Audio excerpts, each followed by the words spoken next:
So now, I have talked about mind, dreams, myths, and stories that we live by, stories we make up.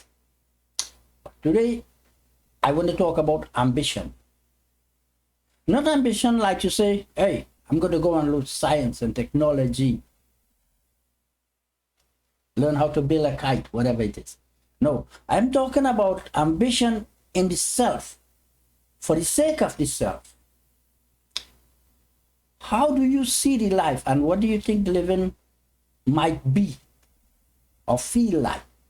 The ambition to reach that, that's what I'm talking about. Now, if we hear some stories about there was chaos, there is darkness, there is evil, there is confusion, it's just to say undisciplined mind, not undisciplined in itself. Everything has a nice function. That's how things work. But relative to other minds, we'll say this one doesn't go along. It's not disciplined. So we say in this darkness, chaos, and turmoil, whatever it is, there is no identifiable ambition. See, to keep the whole structure focused. So it's all over the place, we say that, right? See, each mind is functioning like a mind work. But the whole unit has to work with other units, other beings, and must have a certain kind of a similarity in function or product, something like that. No life is, nothing is good in itself for itself. But in relation to other things, each is measured. So we say that. Now let's see. For many years, I could even say many, many years, I'm drunk. I like to be drunk and smoke and some other things. Many times I come home and I don't know what time I came home, how I came home. I don't even know where my car is. Sometimes I think my car is stolen. That's the extent of it. Let's not forget the drunken driving, going to prison bit, right? But I looked at that as if this is the life. This is my life, and I like it like that. But I said, when I stop working and I retire, I'm going to sit down, no drinking and smoking, and jumping around, as we say, looking for everything else. I'm just going to sit down. I don't know if it's called doing nothing, but some people call it yoga and meditation.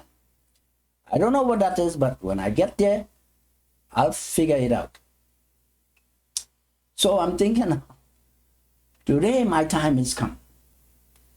My ambition, my God, my Savior, my next life, all the things we are waiting for in the end of time. Hey, I'm there now. So let's see this. Well, I'll go to other stories. Where is the end of the world, or where does the world end? One step before you fall off. Is that useful? We'll see. And where does nowhere exist? Where everywhere ends. Wherever you are is somewhere, okay? And when everywhere ends, you'll be nowhere. And Rosen asked me that, where's there and how do you get there? And I said, you don't go there. There happens. It's a state of mind, a condition, like that. Now say you get up in the morning, you say, first thing, I have to get up, but that's the first thing. But once you engage in activity, there's something else. Once you engage in thought, ideas, there'll be the next and the next and the next. And it goes to the end. You go to the end, they will all fall off. But if you start out with nothing, if you can construct nothing somewhere, somehow, huh? Then you can probably hold it for a while. Some people say you can hold it for, well, I don't know, a day. Okay, let's just say a day. You see, once you begin with activity, you will have already lost. So from the offset, you must kind of remain a kind of a restraint. We say that, eh? And if we, just to make a little bit, how do you do nothing? You cannot say it is by way of any activity. Just in the statement, it doesn't work, eh? So I say now, my time has come. Now, did I mention something about my Friday dreams? This is where things are getting, right? So now I dream like I'm in a place like a big department store, and many aisles. And in a shelf, I see some pieces of paper. And I thought, I'll take these things. I know it's garbage. I'm going to put in garbage. When I went to the bin to put it down, I see there's lots of electronic pieces, things there. Mic and air set and maybe radio, I don't know, a little thing, right? And I go to a second barrel or container, and it's full of things to sell. And a third barrel, it's all like things to sell. There's no garbage, let's just say. And then I think to myself,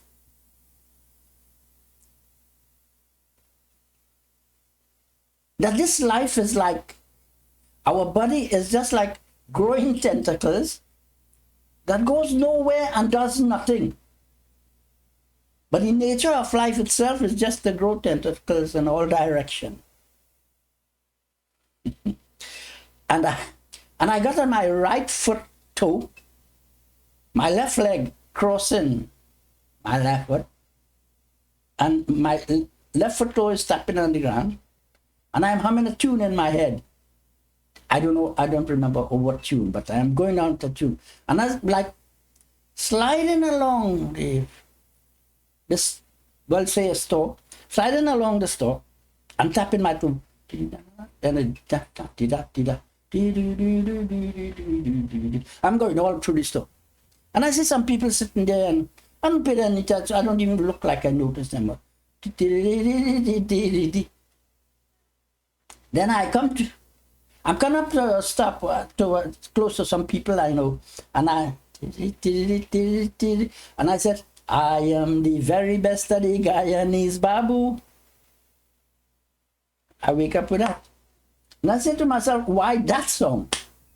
Now I must have heard that song 2 or 3 times, and I'm sure less than 5. But I don't know why that song stayed with me. Now, you remember the story of the snake, eh? Where I was on the right foot toe and spinning and go around a swimming pool, and a snake came out and went away there. And now I'm on the right foot. And I'm sliding along and tapping along to some kind of tune that I heard somewhere. And I'm in a department store, right? So now I'm thinking to myself, this is what the life is like. We come into the life like we enter a big department store and we buy junk and we just slide and tap along until you reach a day like today and you say, what was that?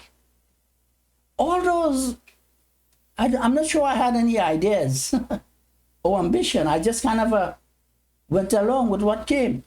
But I always think, I am the very best of the Guyanese Babu. Like that. Anyway, from here, you have to arrange your ideas. Make your story. See your life construct. And come up with some kind of Babu that you might be. I am Atin Raj Indra Nath, interpreter.